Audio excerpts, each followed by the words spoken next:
Casa Maryse Condé va ouvrir demain. C'est une association qui a lancé cette opération en collaboration avec Cap Excellence, avec la mairie de Pointe-à-Pitre. Alors, comment ça va se passer, Sylviane? Bonjour. Bonjour. Contente d'être là, Danis, parce que je vois souvent votre émission à la maison. Je la suis très régulièrement. Ah, ça, je ne savais pas. Oui, très régulièrement. Donc, le fait d'être venu ici, c'est pour moi, je me suis dit, mais enfin, je suis invitée, je peux m'exprimer. Donc, je suis très contente. Ce que je peux dire, c'est que l'association Casa Condé, comme vous dites, va être présentée officiellement. Sa cérémonie de lancement de l'association aura lieu demain, en partenariat avec la mairie de la ville de Pointe-à-Pitre, en partenariat avec Cap Excellence et toutes les grandes institutions. Le conseil régional nous soutient, le conseil départemental. On a vraiment reçu un important soutien pour le lancement de cette association. Et voilà, elle aura lieu demain. Peut-être vous parler un petit peu du programme, mais oui, ce serait intéressant. Mais je voulais vous demander quel va être le rôle de cette association au regard de l'œuvre importante de Maryse Condé, de ce qu'elle a déjà écrit, etc. Comment l'association va diffuser ou populariser les œuvres de Maryse Condé? Ben justement, c'est tout le défi de l'association, c'est de revenir sur d'abord sa terre où elle est née, où elle a grandi, où elle a défendu toutes ses idées pour des raisons ou pour une autre. Elle a été peut-être parfois incomprise, mais ce qu'on veut faire, c'est faire connaître son œuvre, revenir sur tous ses grands écrits, discuter avec les gens d'un certain âge, avec les jeunes, voir sa pensée académique, politique, qu'est-ce qu'elle a réellement voulu dire, qu'est-ce qu'elle a voulu démontrer, revenir sur tout ça, et à partir de cela, se faire une identité et une conscience aussi. C'est un petit peu ça l'objectif de cette association. Et d'où est venue l'idée? L'idée, moi, j'ai eu cette idée. Je pense que j'ai toujours été en admiration devant ma mère, en train de la regarder. Et puis je pense que c'est une façon pour moi de continuer à la garder avec moi et c'est qu'elle me guide un peu dans la vie parce que au fond, je trouve ses idées assez courageuses et voilà. J'ai toujours nourri ce projet, je pense, depuis très longtemps. Ah, d'accord. Voilà. Et puis aujourd'hui, il prend corps. C'est difficile, c'est très difficile. J'imagine. Alors, malheureusement, il ne sera pas avec nous en direct dans cette inauguration, mais enfin, il suivra de près ce qui va se passer. Voilà. Alors, c'est une très bonne question. C'est-à-dire que le premier jour, vu que l'association, le démarrage, c'est à 18h, 18h pour la France, ça fait un peu tard, mais le deuxième jour, le 11 février, où c'est son anniversaire, là, elle sera présente en vidéo. Oui, bien sûr.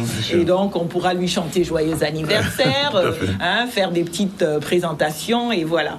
Bon, alors sur le programme, je crois que ça démarre, vous avez dit à 18h, par des lectures, j'imagine?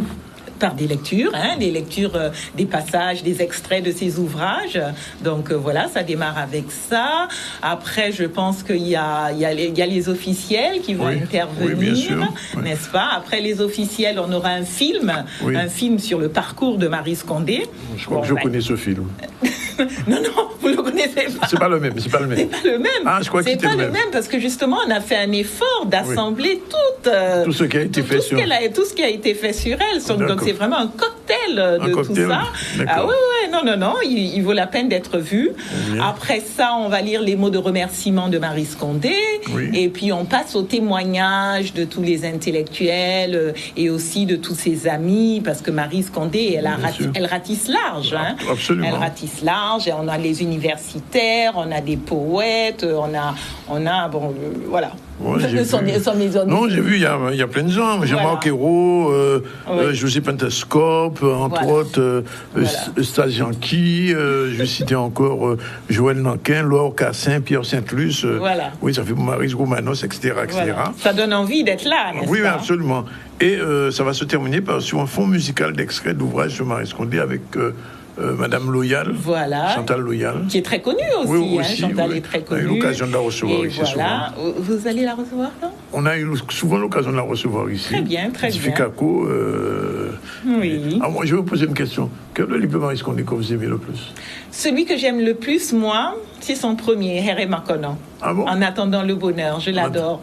Je l'adore parce que c'est toute l'espérance de toute des peuples en général, que ce soit les peuples de l'autre côté de l'Atlantique, que ce soit ici aussi. Nous sommes toujours à la quête d'un bonheur, nous attendons toujours un mieux-être et on l'attend. Et Maryse continue d'écrire? Alors, elle continue d'écrire. Bon, elle a écrit le dernier. Oui. L'Évangile du Nouveau Monde avec une de ses amies qui l'a assistée. Je sais qu'elle est en train de faire un abécédaire, mais bon, elle a quand même arrêté. Hein. Là, elle est un peu. Oui, elle a arrêté la production. La production. Là, elle a arrêté. Oui. Il faut rappeler qu'elle a été prix Nobel quand même. Il faut le dire aussi. Elle a été prix Nobel alternatif et donc elle est très contente même de ce prix-là qui est à son image parce que finalement ce sont des libraires qui se sont réunis, qui ont nommé et donc c'est pas les critères classiques, vous voyez, et de ça elle est née et vous verrez même dans le film que même le cinéma, le prix Del Luca, Sino Del Luca aussi, ce qui s'est passé c'est que unanimement elle s'est imposée parce que c'est quand même une écrivain qui a brassé. Elle a brassé tous nos parcours, tout ce qu'on a pu faire, toute l'éveil de notre conscience, elle a été là. Et elle a donné son mot à dire. Peut-être pas accepté de tous, mais elle a donné son mot. Est-ce que vous savez qu'elle a été correspondante de mon journal? Oui, je... Vous ne saviez pas ça? Vous me l'avez dit une fois, j'ai rigolé un peu parce que... Mais c'est vrai, elle a écrit de Jamaïque, plein de choses dans le journal, ils ont mis il y a quelques années. Alors, tout ça, et puis ça continue samedi. Ça continue samedi. Samedi, c'est beaucoup. Samedi, c'est ouvert au grand public. Oui. Parce que le vendredi, ça va rester quand même très protocolaire, où on aura nos partenaires, quelques personnes. Mais le samedi, par contre, ça reste public. C'est son anniversaire. On va faire des déambulations dans les rues de Pointe-à-Pitre, là où elle est née, là où tous ses ancêtres. Enfin, en tout cas, sa mère, on peut dire sa mère, en tout cas. Sa grand-mère, Victoire, je ne sais pas. Elle est née à Pointe-à-Pitre Non. Si, elle est née à Pointe-à-Pitre. Elle a grandi à Basse-Terre, il me semble. Elle a grandi à Basse-Terre. Moi, je ne pourrais pas le dire. J'aurais dit plutôt Pointe-à-Pitre. Sa famille, les René Boucolon et Boucolon tout. Qui habitent les Boucolon, ils étaient à Basse-Terre. Parce qu'elle s'appelle en fait Maryse Boucolon. Oui, son nom c'est Maryse Boucolon. C'est une Boucolon. Oui. Boucolon. C'est une fille. On le sait moins, ça. on le sait moins, mais bon, voilà. Le Condé a tout happé. Oui, absolument. Et le Condé s'est imposé à elle. Et puis, vous savez, enfin, qu'elle a été aussi magnifiée sous le CAC. Oui, tout à fait. Cap Excellence, très content de ça aussi, de cette nouvelle collaboration où elle a donné son appui, n'est-ce pas? Et voilà, donc il y a des choses aussi à développer dans ce domaine-là. Bon. Alors, en tant que président de l'association, il va falloir que vous soyez disponible maintenant, plus souvent en Guadeloupe. On va souvent faire appel à vous. C'est le grand défi. C'est vrai que je suis consultante et que j'adore. Vous ferez le voyage, toujours entre deux avions, c'est ça? Voilà, toujours entre deux avions. J'adore mon travail parce que je suis aussi une économiste sur les questions de développement. Je tiens vraiment à le garder. Mais aussi, j'ai envie quand même d'abrasser la culture un peu plus. D'accord. Vous n'écrivez pas encore, non? Pardon? Vous n'écrivez pas encore? Non. Alors, donc, je suis très frustrée parce que j'écris des rapports de 50, 100 pages, mais pas de livres. Pas de roman. Pas de roman. L'envie du roman n'est pas encore arrivée. J'ai matériellement pas encore le temps. Pas encore le temps? Oui, parce que je travaille beaucoup sur d'autres sujets. Oui. Et alors, chaque fois, on me dit, mais enfin, Sylvie, tu pourrais t'arrêter un peu et écrire. Maryse a commencé à quel âge? Maryse a commencé très jeune, hein? Oui. Très, très jeune. Quand elle était... moi, je pense que ça a commencé en Guinée.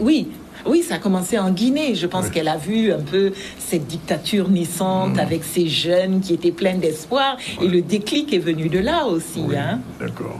Elle a enseigné aux États-Unis aussi. Oui, enseigné. Il faut le dire. Bon, toute sa vie sera déroulée. Bon, donc rendez-vous vendredi d'abord pour l'inauguration officielle. Oui. Et puis samedi pour la célébration de son anniversaire. Exactement. Et il y aura probablement un gâteau, j'imagine. Oui, il y aura un gâteau d'anniversaire et tout. Elle va regarder ça de loin, n'est-ce pas? Mais bon, voilà, ça sera déjà ça. C'est déjà bien. Vous savez, souvent on a tendance à magnifier ou glorifier les gens quand ils sont décédés. C'est bien que ce soit fait de son vivant. Oui. Mais comme je la connais assez difficile aussi, je voulais qu'elle me donne aussi des pistes et tout. Alors, son souci, c'est que ça reste très académique et intellectuel. Ah bon? Oui, sans souci. Ah bon? Voilà. Quelque chose de très, très fort, oui. Fort, bien. Mais merci en tout cas, Sylviane, et puis rendez-vous demain, samedi.